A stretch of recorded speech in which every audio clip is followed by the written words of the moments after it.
কবরে, তবেই না বুঝবা খাপার দল। বাংলায় প্রবাদ আছে, যতক্ষণ পর্যন্ত বিড়াল মুসিবতে না পড়ে ততক্ষণ গাছে উঠে উঠে উঠে না। কখন উঠে? মুসিবতে পড়ে যখন। বন্ধুরে আমার সোনা মানিক, যাই হোক না কেন আপনাকে আগে নিয়ে যেতে চাই। খাব্বাব রাদিয়াল্লাহু তাআলা আনহু বলে, আমার জান থাকা পর্যন্ত আমার মূল্যবান ঈমান নষ্ট করতে চাই না। আমি খাব্বাব, আমার কষ্ট নয় রে, কষ্ট নয় রে, কষ্ট নয় রে। এই কষ্ট হাজারো কষ্টের মধ্যে থেকে একবার যদি আমার রাসূলুল্লাহর চেহারা দেখে নি, একবার রাসূলুল্লাহর দরুদ শরীফ পড়ে আমার দেহতে ফু দিয়ে দিই, আমার যত বেদনা যত যন্ত্রণা সব মিটে যাবে। কিন্তু আমি যদি ঈমান নষ্ট করে দিই, আমার সব নষ্ট হইয়া যাবে। আল্লাহ, আমি খাব্বাব আমাকে এত হিম্মত দান করেছে, এত হিম্মত দান করেছে, খাব্বাবের গোটা পিঠে আপনার কিনা গোল গোল গর্ত হয়ে গেছে, কিন্তু খাব্বাবের ঈমান নষ্ট হয় নাই। আল্লাহ তাআলা তাকে হেদায়াত করে দিয়েছে।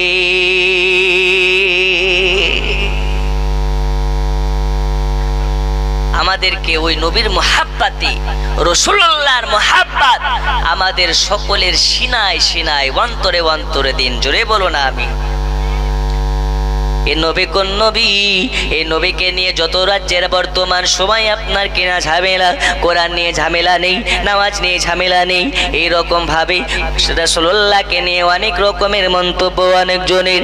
এই নবী কোন নবী?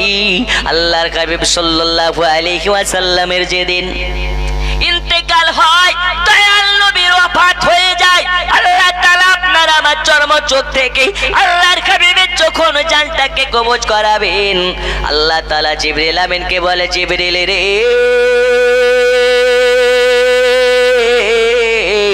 যাও যাও, চলে যাও, চলে যাও। মালাকুল মাউত হযরতে ইসরাইল ফেরেশতাকে নিয়ে চলে যাও, ইসরাইলকে নিয়ে যাও। আজকে দুনিয়ার ধরাধাম থেকে আমার রাসূলুল্লাহর ইন্তেকাল হবে, আমার রাসূলুল্লাহর রূহ মুবারকটাকে নিয়ে আসো, সসম্মানে নিয়ে আসবে।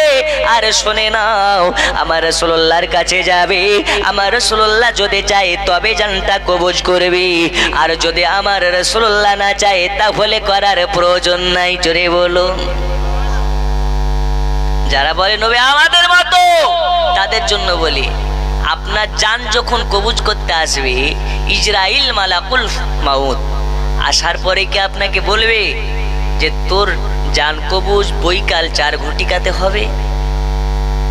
এলাকার সব থেকে বড় হুজুর, ওর কাছে যাওয়ার পরে বলবে, হুজুর আপনি তো এলাকার সব থেকে বড় বক্তা, আপনার জানটা কবজ করব, আপনার কি আজ রাতে কোনো জালসা আছে? যদি জালসা থাকে তো আজকে আর করবো না, কালকে করব, এরকম অফার দেবে?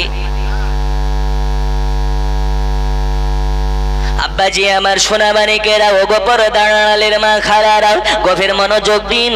আল্লাহর হাবিব সাল্লাল্লাহু আলাইহি ওয়াসাল্লামকে হযরতে মালাকুল মাউত আর জিবরিল আমিন দুইজন চলে আসলেন আল্লাহর হাবিবের বাড়িতে। আল্লাহর হাবিবের দরওয়াজা খোলা হয়, সালাম কালাম হয়, আসসালাতু ওয়াসসালামু আলাইকা ইয়া রাসূলুল্লাহ, আসসালাতু ওয়াসসালামু আলাইকা ইয়া হাবিবাল্লাহ, নবীজি নবীজি, ইয়া রাসূলুল্লাহ, ইয়া হাবিব আল্লাহ তরফ থেকে আপনার কাছে একটা ইলহাম এনেছি, একটা বার্তা এনেছি। আল্লাহর হাবিব সাল্লাল্লাহু আলাইহি ওয়াসাল্লাম বলে, আখি জিবরিল রে, বলো বলো বলো বলো, কি ইলহাম এনেছো, কি বার্তা এনেছো, কি মেসেজ এনেছো, বলো বলো বলো, আমার কাছে কি মেসেজ আছে? আল্লাহর হাবিব সাল্লাল্লাহু আলাইহি ওয়াসাল্লামের সম্মুখে জিবরিল আমিন মাথা নত করে মাথাটা ঝুঁকিয়ে মাথাটা নিচু দিকে করে আল্লাহর হাবিবের সম্মুখে বলে, ইয়া রাসূলুল্লাহি, ইয়া হাবিবাল্লাহ নবীজি, আল্লাহ তাআলা আপনার কাছে পাঠিয়েছে এই বার্তাটা নিয়ে। আল্লাহ তাআলা বলেছেন, আপনি যদি চান, আপনার যদি হুকুম থাকে, আপনার যদি ইজাজত থাকে, আল্লাহর অর্ডারে আপনার রূহ মোবারক খানাকে আমরা নিয়ে যেতে চাই আল্লাহর দরবারে। আল্লাহর হুকুম করেছেন, আপনি যদি আমাদেরকে হুকুম দেন, আপনার যদি ইচ্ছে হয়, আপনার যদি হুকুম আমরা পাই, আপনার রূহ মোবারকটাকে আল্লাহ দিদারে নিয়ে যাওয়া হবে। আল্লাহর নবী বললেন, আরে ইজরাইল, এই জিবরিল, বলো রে বলো, আমার কে তোমরা ইন্তেকালের জন্য এসেছো, আমার জান কবজ করার জন্য এসেছো? বলে, ইয়া রাসূলুল্লাহ, ইয়া হাবিবাল্লাহ নবীজি, হ্যাঁ হ্যাঁ আল্লাহ পাঠিয়েছেন, তবে আপনি যদি দুনিয়াতে থাকতে চান আপনি থাকতে পারেন, যেদিন আপনার ইচ্ছে হবে সেই দিন আপনার জান কবজ করা হবে।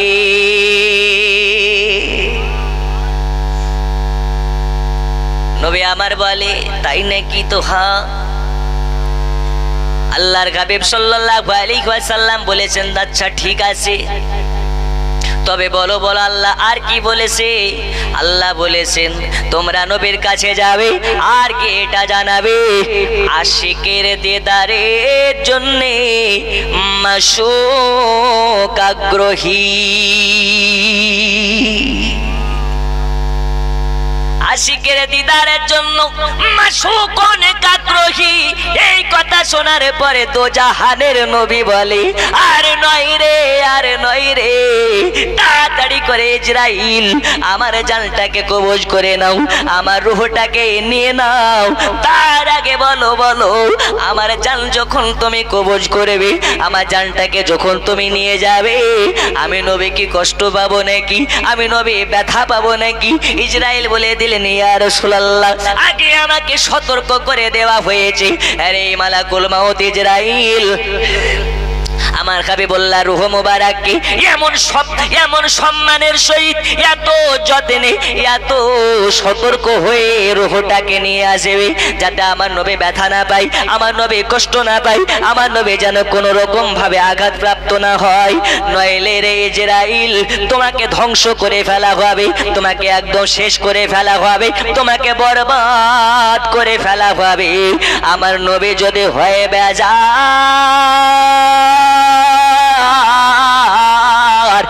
ইজরাইল তুমি হবে ছারকা।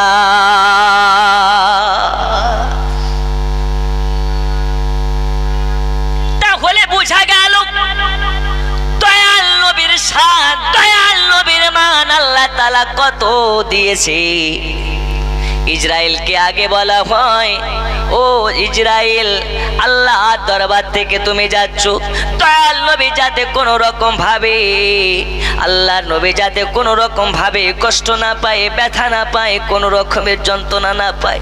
ও গো আমার সোনা মানিকেরা, এইবারে হযরতে আপনার কিনা ইজরাইল মালাকুল মাউতকে আল্লাহর নবী প্রশ্ন করলেন, ও গো ইজরাইল, বলো বলো বলো বলো, আচ্ছা ঠিক আছে, আমি তো কষ্ট পাবো না, আমি তো ব্যথা পাবো না, তার আগে বলো আমার উম্মতের কেমন ভাবে জানটা কবজ করা হবে?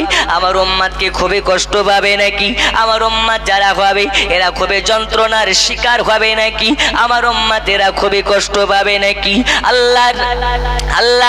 আল্লাহ পাক জানিয়ে দিয়েছেন, ও গো ইজরাইল, জানিয়ে দাও আমার রাসূলুল্লাহকে, যারা মুমিন হবে, যারা মুত্তাকিন হবে, যারা সলেহিন হবে, যারা ঈমানওয়ালা হবে, যার যার অন্তরে নবী পাকের মোহাব্বত থাকবে, আল্লাহ তাআলা তার জানটাকে গো, আপনি কি বলছেন? কি বুঝতে পারছেন না আপনি? আপনারা বুঝতে পারছেন না? আপনার কি অসুবিধা? আপনি যান এখান থেকে, আপনি যান এখান থেকে। আপনি এত বিয়াদব কেন? এখানে এত লোক আছে, এদেরকে সমস্যা হচ্ছে না? কখন থেকে কি ধরনের এটা মুরব্বী মানুষ আপনি? দরুদ শরীফ আল্লাহুম্মা